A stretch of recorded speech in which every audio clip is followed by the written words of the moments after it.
Hey everyone, and welcome to this explainer. Today, we're not talking about goals, fouls, or the latest transfer rumors. Instead, we're going to look at the world's most popular sport as a hidden, multi-billion-dollar mechanism for statecraft. I mean, seriously, can a simple soccer match actually change the world? It sounds like a total exaggeration, right? We are so used to seeing football as merely 22 players chasing a ball around a grass pitch for 90 minutes. But as you'll see, when the stakes are high enough, that pitch literally becomes a massive geopolitical chessboard. Okay, let's dive into this. Here is our roadmap for today.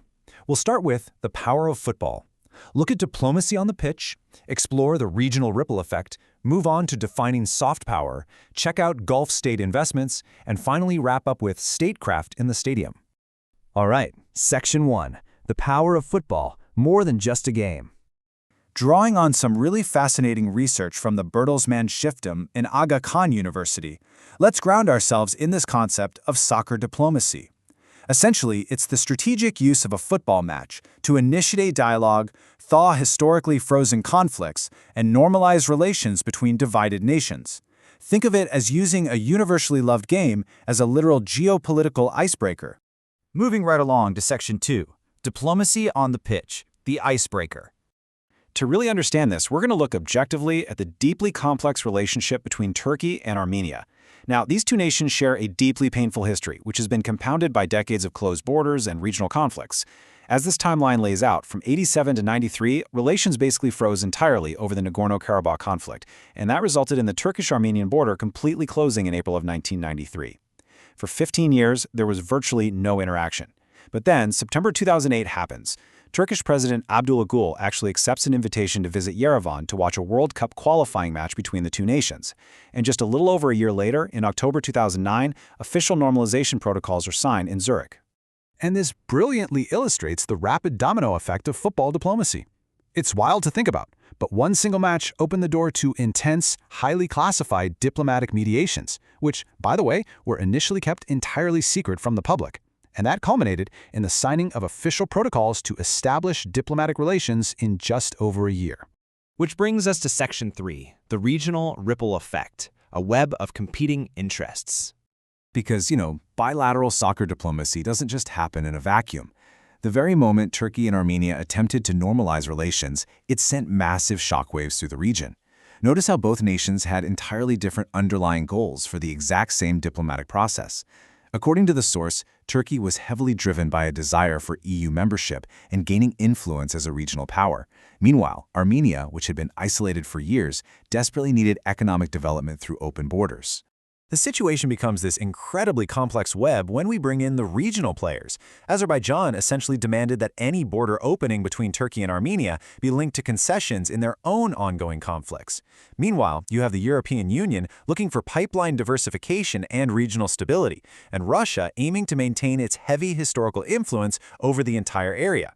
So yeah, one football match basically triggered all of these overlapping geopolitical anxieties at once. But here's the catch. Ultimately, these well-intentioned diplomatic efforts faced immense domestic pressure. Because the negotiations were initially secret, it led to a real societal shock in both nations once the news broke. Armenia faced deep public distrust due to historical memories, while Turkey faced severe political backlash from citizens loyal to Azerbaijani interests. It really goes to show that while sports diplomacy can crack a door open, it definitely struggles against deeply rooted political realities. Okay, let's pivot to Section 4, Defining Soft Power, the Image Builder. We are shifting our focus away from conflict resolution in the Caucasus and moving over to global public relations in the Middle East.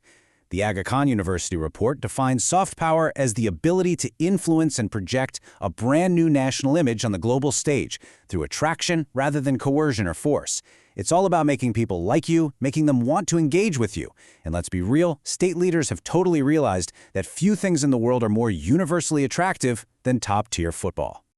That takes us to Section 5, Gulf state investments, billions for branding. Nations like Qatar, the United Arab Emirates, and Saudi Arabia are utilizing immense wealth not just to buy sports teams for fun, but to secure strategic, long-term geopolitical relevance. The sources outline distinct but parallel strategies here. Qatar has focused heavily on mega events, like hosting the 2022 FIFA World Cup and building the massive BN Sports broadcasting network. On the flip side, the UAE and Saudi Arabia have really targeted elite club acquisitions. Think of the UAE's City Football Group or Saudi Arabia's blockbuster acquisition of Newcastle United. Both of these strategies tie directly into state modernization initiatives, which are often branded under banners like Vision 2030. So the crucial point is this. These are absolutely not just vanity projects for wealthy nations. These are highly calculated survival strategies. By acquiring top-tier clubs like Paris Saint-Germain, these Gulf states are actively shifting international narratives away from their traditional political images. They're projecting a modernized global brand, and quite frankly, preparing their economies for a post-oil future where relevance is basically currency. And as you'll see here, these massive financial investments are super strategically partitioned.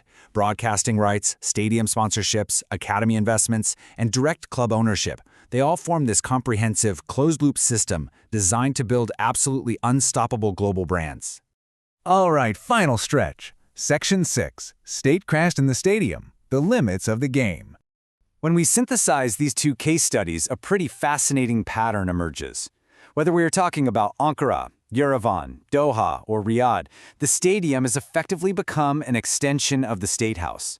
Nations are using the exact same sport to accomplish entirely different, yet equally vital geopolitical goals.